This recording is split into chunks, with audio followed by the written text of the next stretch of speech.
नमस्कार दोस्तों, आप सभी का बहुत बहुत स्वागत है आपके अपने YouTube channel the double health में। मैं हूं आपका होस्ट विष्णु शर्मा। और आज हम बात करेंगे प्रोटीन शॉर्टिंग इनटू पेरोक्सिसोम के बारे में। दोस्तों, अगर आपने अभी तक हमारा चैनल सब्सक्राइब नहीं किया है तो प्लीज इसको अभी सब्सक्राइब कर लीजिए। तो चलिए बात करते हैं अब हम प्रोटीन शॉर्टिंग इनटू पेरोक्सिसोम के बारे में। पेरोक्सिसोम्स ये क्या होते हैं? Peroxisomes they are originated from ER. कहाँ से ओरिजिनेशन होता है इनका? पेरोक्सिसोम का ओरिजिन होता है हमेशा एंडोप्लाज्मिक रेटिकुलम से, ईआर से ओरिजिनेट होते हैं। और ये सिंगल मेम्ब्रेन इनक्लोज वेसिकल्स होती हैं। कैसी होती हैं? सिंगल मेम्ब्रेन में होती है। यहाँ पर सिंगल मेम्ब्रेन मिलती है, only single membrane, like this one. ये हमारी क्या लिपिड की एक बाइलेयर है, ठीक है जी। सिंगल सिंगल लेयर है, यहाँ पर क्या है? सिंगल लेयर है। ओके फ्रेंड्स, अब इस पेरोक्सिसोम का बहुत सारा काम होता है। नंबर वन, ये क्या करता है? प्रोटीन सिंथेसिस में जो हमारे अमीनो एसिड्स होते हैं उनके मेटाबॉलिज्म में बहुत इंपॉर्टेंट रोल प्ले करता है। ठीक है, जितने भी अमीनो एसिड्स होते हैं हमारे, उनके सिंथेसिस में रोल प्ले करता है। दूसरा, ये कोलेस्ट्रॉल की सिंथेसिस कराता है और बाइल एसिड्स की सिंथेसिस भी कराता है। प्लांट के अंदर प्लांट के अंदर प्लांट में क्या करता है ये दो काम करता है। नंबर वन, एक तो फोटो रेस्पिरेशन में,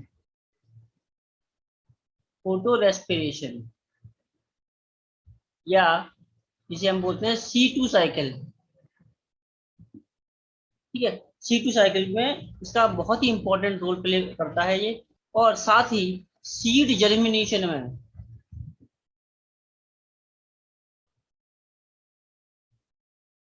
सीड जर्मिनेशन के अंदर ये क्या करता है? ग्लाइकोसिलेट साइकिल, ग्लाइकोसिलेट साइकिल,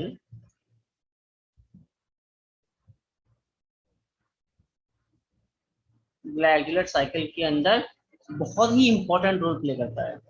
ताकि क्या करता है? ये स्टार्च का कन्वर्जन करा सके। क्या करा सके? स्टार्च का, और जो लिपिड्स होते हैं, फैटी एसिड्स होते हैं, उनका कन्वर्जन करा सके और ग्लूकोज बना सके और उससे स्टार्च बन सके, फैटी एसिड्स का। और ये क्या करता है? मोस्ट ऑफ द एंजाइम्स जिसके अंदर मिलते हैं वो कैसे होते हैं? ऑक्सीडेशन कराते हैं। क्या कराते हैं? इसके अंदर जितने भी एंजाइम्स होते हैं वो कैसे होते हैं? ऑक्सीडेशन कराते हैं। ध्यान रखिएगा कि पेरोक्सिसोम के अंदर जो एंजाइम होंगे वो क्या कराते हैं? ऑक्सीडेशन। पेरोक्सिसोम के अंदर जो एंजाइम होंगे ये क्या कराएंगे? ऑक्सीडेशन कराएंगे। और लाइसोसोम के अंदर जो एंजाइम्स होते हैं वो हाइड्रोलेजेस एंजाइम होते हैं। लाइसोसोम के अंदर कैसे होते हैं?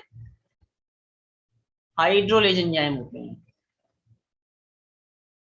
तो ये अंतर है पेरोक्सिसोम में और लाइसोसोम के अंदर, हाइड्रोलेज। ठीक है, तो पेरोक्सिसोम के अंदर क्या है?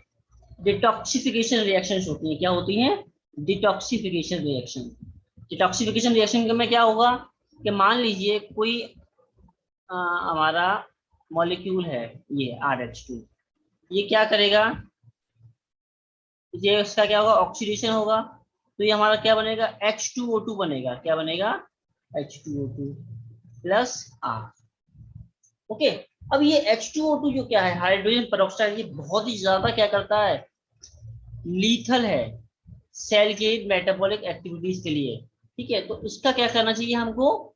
इसको हमें न्यूट्रलाइज करना पड़ता है। इसको क्या करना पड़ता है? न्यूट्रलाइज। क्योंकि ये क्या करता है? रिएक्टिव ऑक्सीजन स्पीशीज बना देता है, reactive oxygen species.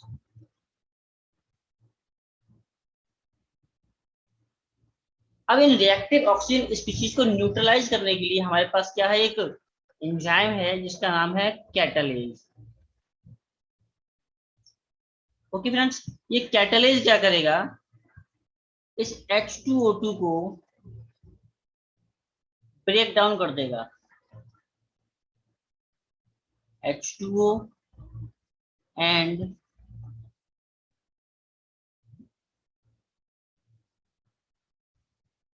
O2। Okay, यहाँ पर क्या है? कैटलिस्ट काम कर रहा है। तो इस तरीके से क्या करेगा? ये डिटॉक्सिफाई कर देगा। और रिएक्टिव ऑक्सीजन स्पीशीज को क्या कर देगा, ये मिनिमाइज कर देगा और सेल की इंटीग्रिटी को बचाए रखेगा। ओके फ्रेंड्स, अब ये हमारी सबसे ज्यादा एक्टिविटी कहाँ हो रही है, लिवर के अंदर। ठीक है, लिवर के अंदर ये जो पेरोक्सीसोम का नंबर है सबसे ज्यादा मिलता है लिवर के अंदर एंड किडनी के अंदर।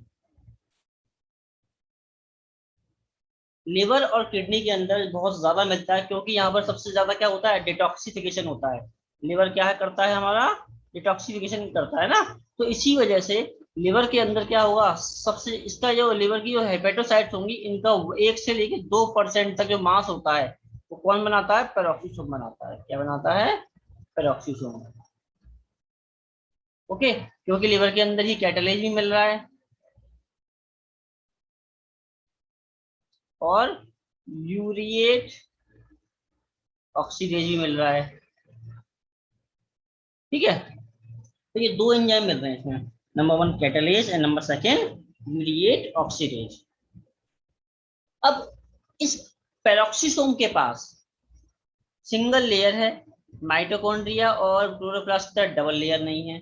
दूसरा, ये जो हमारा पेरोक्सीसोम है ये और क्या करता है, बीटा ऑक्सीडेशन कराता है। क्या कराता है, बीटा ऑक्सीडेशन। बीटा ऑक्सीडेशन कराता है किसका, फैटी एसिड्स का। ठीक है, बीटा ऑक्सीडेशन कराता है। अब एक्चुअल में क्या होता है एनिमल सेल के अंदर, in animal cell in animal cell ये बीटा ऑक्सीडेशन कहाँ कहाँ होता है, माइटोकॉन्ड्रिया में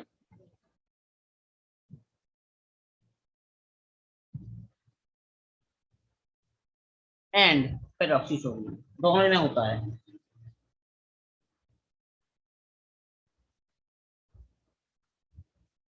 इन प्लांट सेल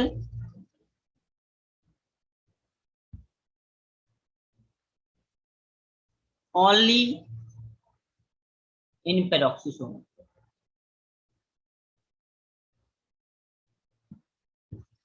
ठीक है फ्रेंड्स, अब बहुत ही इंपॉर्टेंट बात यह है कि जो हमारी एक यीस्ट होती है, यीस्ट सैक्रोमाइसिस, इसमें भी बीटा ऑक्सीडेशन कौन कराता है, ओनली पेरोक्सीसोम।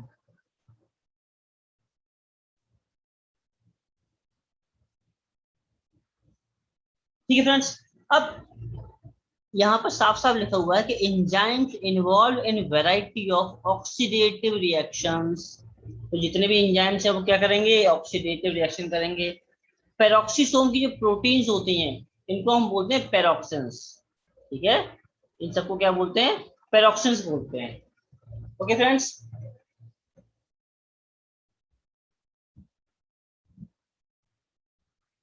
हाँ, एक और इम्पोर्टेंट चीज ये है कि it lacks it lacks its own genetic material, its own genetic material।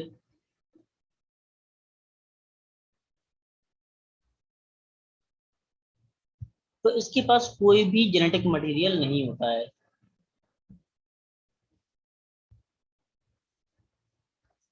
Next काम ये है कि पेरोक्सीसोम के पास एक तो सिंगल लेयर है, ये सिंगल लेयर। दूसरा, ये नॉन ऑटोनोमस है। क्या है, नॉन ऑटोनोमस। नॉन ऑटोनोमस का मतलब क्या है, इसको जितनी भी प्रोटीन्स की जरूरत पड़ेगी, जितनी भी प्रोटीन की एक्टिविटीज की जरूरत पड़ेगी, उन सब प्रोटीन्स के लिए किस पर डिपेंड रहेगा, न्यूक्लियस के जीन्स पर रहेगा। किसके जीन्स पर रहेगा, न्यूक्लियस के ऊपर। न्यूक्लियस से क्या होगा, एमआरएनए बनेगा, एमआरएनए आएगा, एमआरएनए से प्रोटीन बनेगी, एमआरएनए से प्रोटीन बनेगी। ये प्रोटीन कहाँ बनेगी, साइटोप्लाज्म के अंदर। अब साइटोप्लाज्म से इस प्रोटीन को डायरेक्ट किया जाएगा कहाँ पर, पेरोक्सीसोम के अंदर, और यहाँ पर ये प्रोटीन अंदर आ जाएगी। ओके, तो देखते हैं किस तरह से ये काम होता है और क्या क्या मशीनरी और क्या क्या रिक्वायरमेंट पड़ती है इसमें। तो अब बात कर लेते हैं पेरोक्सीसोम के ओरिजिन और सिंथेसिस के ऊपर। ठीक है, तो इसका ओरिजिन कहाँ से होता है? ईआर से होता है। किससे हो रहा है? ईआर से। ठीक है, ईआर से जो बर्ड्स वेसिकल्स जाती हैं वो क्या बनाती हैं बाद में आगे चल करके? पेरोक्सिसोम बना लेती हैं। अब इस पेरोक्सिसोम में दो टाइप की प्रोटीन मिलती है, एक तो होती है मेम्ब्रेन प्रोटीन, एक होती है मेम्ब्रेन प्रोटीन, और एक होती है matrix protein. Matrix protein. Okay. तो मेम्ब्रेन प्रोटीन दोनों तरीके से आ सकती हैं पेरोक्सिसोम के अंदर, ईआर से भी आ सकती हैं, ये मेम्ब्रेन प्रोटीन जा रही है यहाँ पर,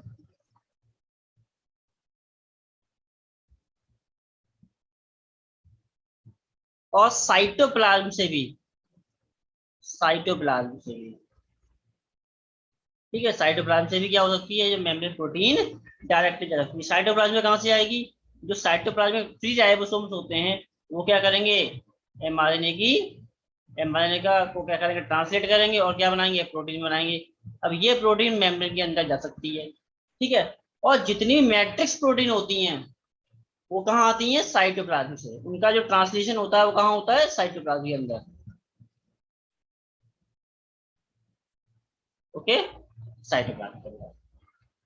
तो इस तरह से इसका ओरिजिन होता है और इसकी बायोसिंथेसिस होती है किसकी? पेरोक्सिसोम की। ठीक है। कोई भी प्रोटीन है, कोई भी प्रोटीन है, अगर वो साइटोप्लाज्म में बन रही है, कहाँ बन रही है? साइटोप्लाज्म में। तो साइटोप्लाज्म से उसको हमें कहाँ भेजना है? उसको हमको कहाँ भेजना है? पेरोक्सिसोम के अंदर। पेरोक्सिसोम के अंदर भेजना है। तो उसके लिए हमें क्या चाहिए? प्रोटीन के पास एक सिग्नल सीक्वेंस। क्या चाहिए?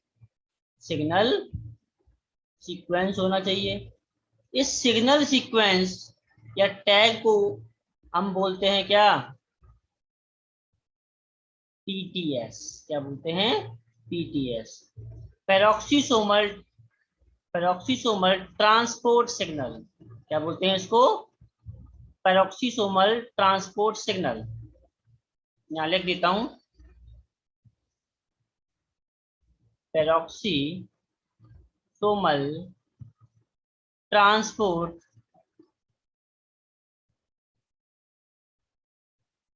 सिग्नल।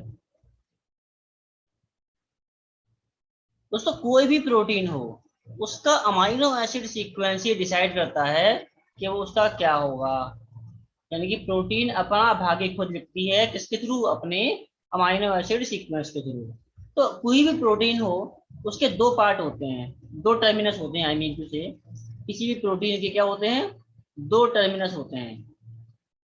एक को बोलते हैं हम कार्बोक्सिल टर्मिनस या सी टर्मिनस,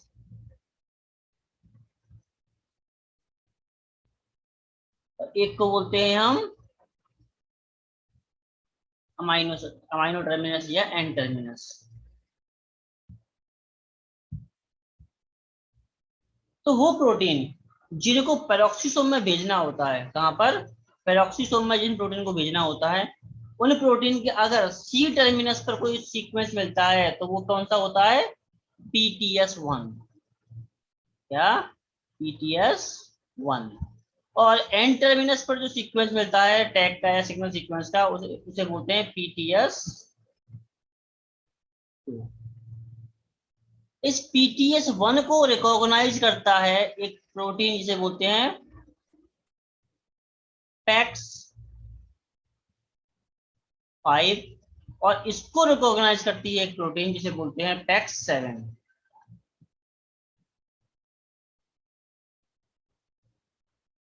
ओके फ्रेंड्स, अब देखते हैं कि ये जो सी टर्मिनस पर जो पीटीएस 1 है, इसका सीक्वेंस क्या होता है। तो पीटीएस पर जो सिग्नल सीक्वेंस होता है वो 3 अमाइनो एसिड का होता है। किसका? 3 अमाइनो एसिड्स। कौन कौन से अमाइनो एसिड्स होते हैं? एस, के एंड एल। कौन से? एस, के और एल। एस फॉर सेरीन, के for lysine and L for leucine. Okay friends, तो ये कहाँ मिलता है? तीन अमीनो एसिड का है, और कहाँ मिल रहा है, ये सी टर्मिनस का मिल रहा है। कहाँ पर मिलता है, सी टर्मिनस। Okay friends. दूसरा जो PTS2 है, ये कहाँ मिल रहा है, एन टर्मिनस पर। कहाँ मिलेगा हमको, एन टर्मिनस पर। और इसमें होते हैं 9 अमाइनो एसिड्स। कितने, 9 अमाइनो एसिड का सीक्वेंस होता है ये।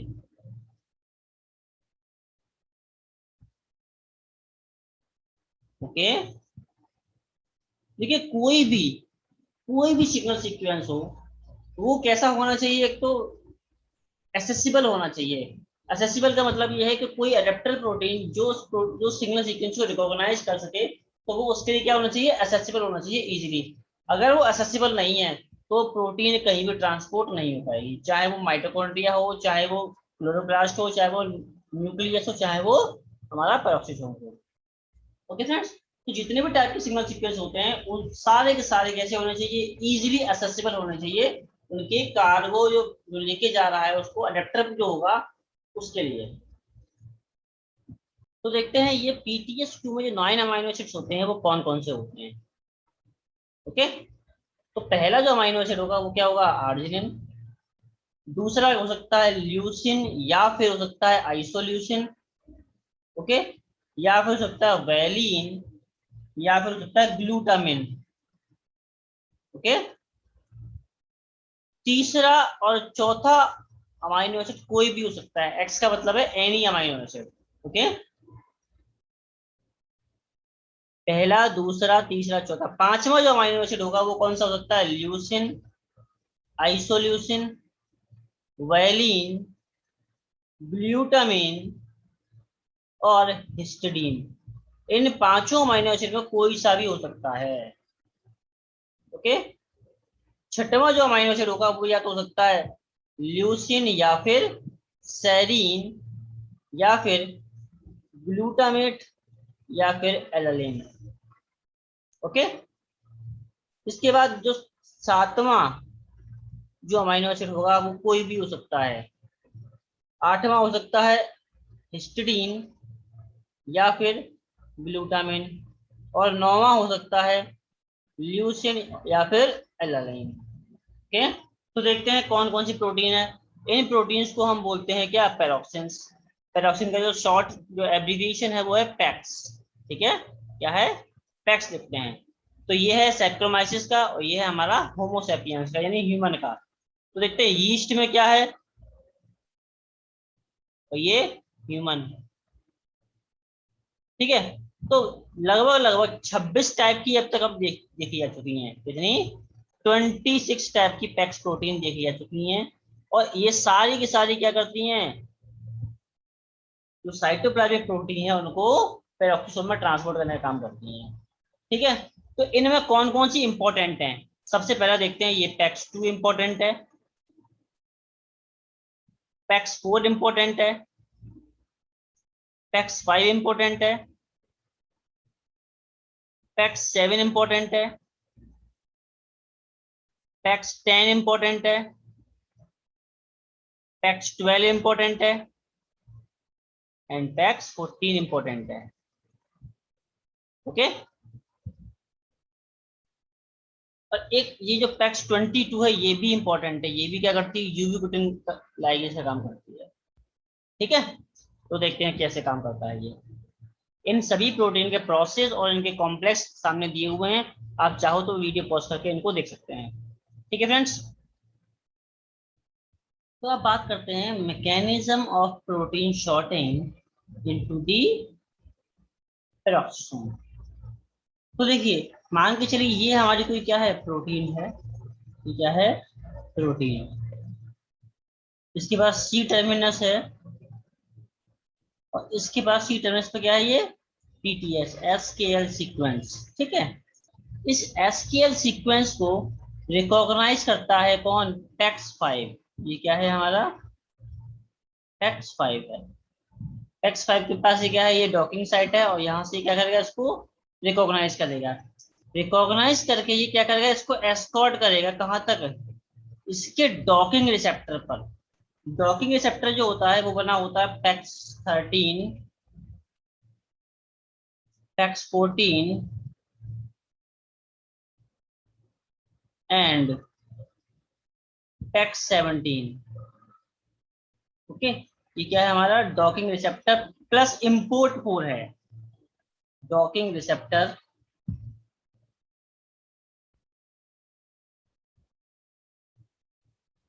Of PEX 5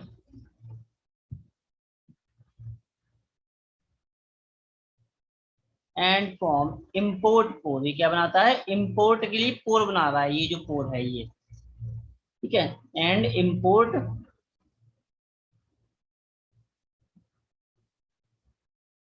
4। ओके फ्रेंड्स, तो जैसे ही यहाँ पर डॉक करेगा, यहाँ पर क्या होगा, एटीपी का हाइड्रोलाइसिस होगा। एटीपी ब्रेक डाउन होगा किसमें, एडीपी में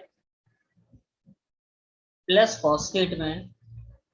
ओके, जैसे ही एटीपी एडीपी ब्रेक डाउन होगा, ये क्या करेगा, ये पेक्स 5 इस प्रोटीन को ल्यूमेन के अंदर, पेरोक्सिसोम के ल्यूमेन के अंदर क्या करेगा, ट्रांसपोर्ट कर देगा। और ये क्या होगी, प्रोटीन जो है कहाँ आ जाएगी, ल्यूमेन में आ जाएगी। कहाँ पर आ जाएगी, lumen of peroxisome.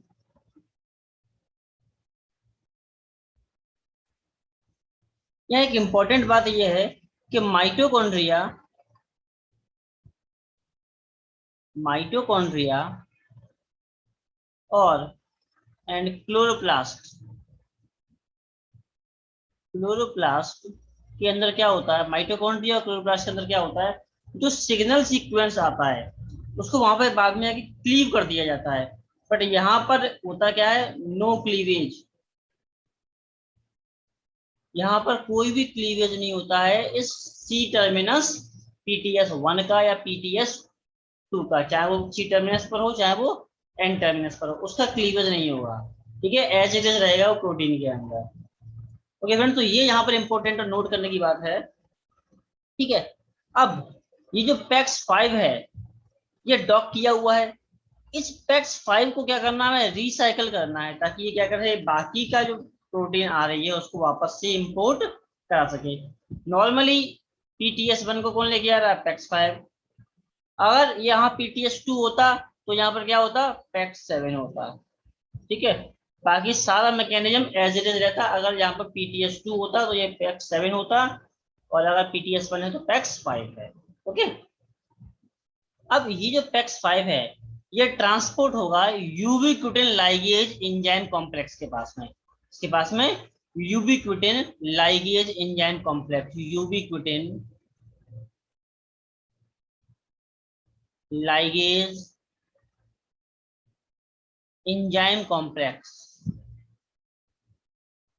Enzyme complex. ये यूबिक्विटिन लाइगेज एंजाइम कॉम्प्लेक्स बना होता है पैक्स 2, पैक्स 10 एंड पैक्स 12 का। इससे पैक्स 8 भी एसोसिएटेड रहता है, जो उसको क्या करता है, स्टेबिलिटी प्रोवाइड करता है, पैक्स 8। ओके, अब ये क्या है, यूबिक्विटिन लाइगेज एंजाइम है, बट यूबिक्विटिन आएगा कहां से, उसके लिए क्या है, एक यूबिक्विटिन कॉम्प्लेक्स, कॉन्जुगेशन कॉम्प्लेक्स होता है। ठीक है, उसके लिए क्या है, यूबिक्विटिन कॉन्जुगेशन कॉम्प्लेक्स, जो क्या कराता है, कॉन्जुगेट कराता है। ठीक है, कॉन्जुगेशन कराएगा, कॉन्जुगेट कॉम्प्लेक्स, कॉन्जुगेट कॉम्प्लेक्स। ये किसका बना होता है, पैक्स 4 एंड पैक्स 22। ओके, तो ये क्या करेगा, ये जो यूबिक्विटिन कॉन्जुगेट कॉम्प्लेक्स है, ये सबसे पहले क्या करेगा, यूबिक्विटिन को ट्रांसफर कर देगा इस पर, यूबिक्विटिन को देगा, इसको किसको देगा, इस यूबिक्विटिन लाइगेज एंजाइम को। और ये यूबिक्विटिन लाइगेज एंजाइम क्या करेगा, इस यूबिक्विटिन को ट्रांसफर कर देगा किसके पास, पैक्स 5 के पास। ओके फ्रेंड्स, अब ये यूबिक्विटिन बाइंड कहां पर करता है, इस पैक्स 5 के पास। ये यूबिक्विटिन बाइंड करता है सिस्टीन रेजिड्यू के ऊपर, तो उसके ऊपर सिस्टीन रेजिड्यू को बाइंड करता है कौन, यूबिक्विटिन। यूबिक्विटिन, ये जो यूबिक्विटिन है ये कहाँ बाइंड किया हुआ है, सिस्टीन रेजिड्यू के ऊपर। ये जो यूबिक्विटिन बाइंडेड PEX5 है, इसको एक्सट्रैक्ट कौन कर लेगा? ये कॉम्प्लेक्स। ठीक है, ये complex PEX1, PEX6 and PEX16, sorry 15 and PEX15। ये कॉम्प्लेक्स क्या करता है, इस यूबिक्विटिन को एक्सट्रैक्ट करके इसका क्या करेगा, डी यूबिक्विटिनाइजेशन कराएगा। क्या कराएगा? डी यूबिक्विटिनाइजेशन। यहाँ पर डी यूबिक्विटिनाइजेशन। जैसे ही यहाँ पर इसका डी यूबिक्विटिनाइजेशन होगा तो क्या होगा, ये PEX5 फिर से रिसाइकलिंग के लिए रेडी है। ठीक है, और ये क्या करेगा, एक्टिव हो जाएगा। अब यहाँ पर ये कैसा है, एक्टिव है, एक्टिव टू बाइंड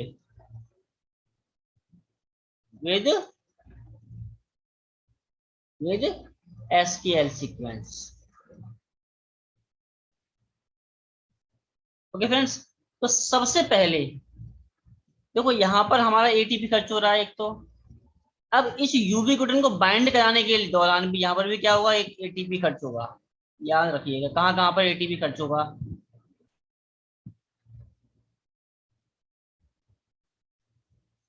तीसरा, इस यूबिक्विटिन को यहाँ से रिलीज कराने के दौरान भी क्या, एटीपी यहाँ भी खर्च होगा। तो ध्यान रखिएगा कहाँ कहाँ पर एटीपी खर्च हो रहा है।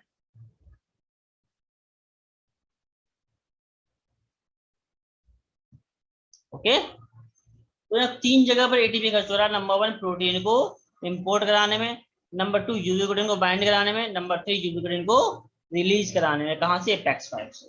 नॉर्मली जो बायोसिंथेसिस होती है एक पेरोक्सिसोम से दूसरे पेरोक्सिसोम की, वो कैसे होती है? ठीक है, तो ये जनरली ये कोई प्रिकर्सर मेम्ब्रेन है। कोई क्या है ये, प्रिकर्सर मेम्ब्रेन है। यहाँ ऊपर लिखा हुआ है ऑलरेडी, ये लिखा हुआ है प्रिकर्सर मेम्ब्रेन है। इस प्रिकर्सर मेम्ब्रेन में सबसे पहले कौन इंसर्ट, क्या चीज इंसर्ट कराई जाएगी? मेम्ब्रेन प्रोटीन इंसर्ट कराई जाएगी। ठीक है, सबसे पहले कौन इंसर्ट कराई जाएगी? Membrane protein. और मेम्ब्रेन प्रोटीन के लिए इंसर्ट कराने के लिए कौन सा पैक्स चाहिए होता है? PEX19। ये ध्यान रखिएगा, PEX19 रिस्पॉन्सिबल है इन मेम्ब्रेन प्रोटीन को इसमें इंसर्ट कराने के लिए। ठीक है, और PEX3 और PEX16 क्या बनाएंगे? इसके लिए चैनल बनाएंगे।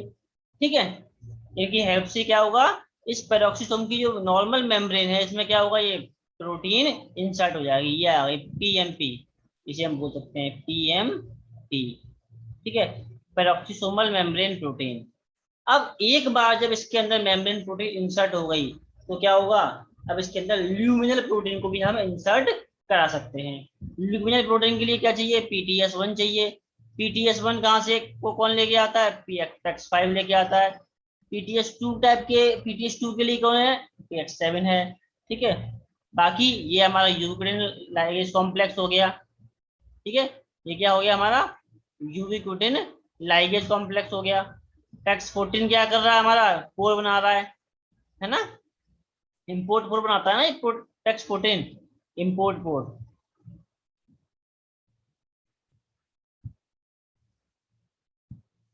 ओके, PEX14 की मदद से एक बार इसमें मेम्ब्रेन प्रोटीन बाइंड भी हो जाए और ल्यूमिनल प्रोटीन भी आ जाए। जैसे कि एग्जांपल यहाँ पर कैटलिस्ट का दिया हुआ है। अब ये क्या है, जो मेच्योर हमारा पेरोक्सिसोम है, जो मेच्योर पेरोक्सिसोम है, ये क्या करता है, PEX11 की हेल्प से क्या कर सकता है, डिवाइड कर जाएगा और एक से दो बना लेगा। जब भी इसका जैसे इसका साइज बढ़ता चला जाएगा, ये एक से दो, दो से चार बनाता रहेगा। अब बात करते हैं कि पेरोक्सिसोमल की जो इन प्रोटीन्स के अंदर म्यूटेशन हो जाए, क्या हो जाए, म्यूटेशन हो जाए, तो कितनी डिजीज हो सकती हैं। तो ये देखा गया अब तक पेरोक्सिसोम के जीन्स के अंदर म्यूटेशन होने पर अब तक 16 डिजीज देखी गई हैं। कितनी? 16 डिजीज। ओके, इन 16 डिजीज में से 15 डिजीज जो हैं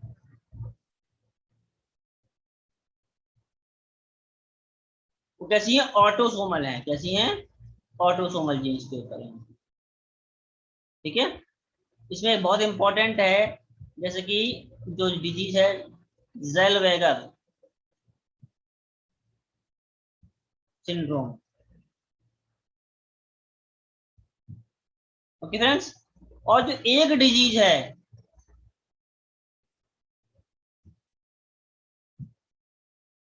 वो है एक्स क्रोमोसोम पर, एक्स लिंक है, ठीक है, एक्स क्रोमोसोम के ऊपर।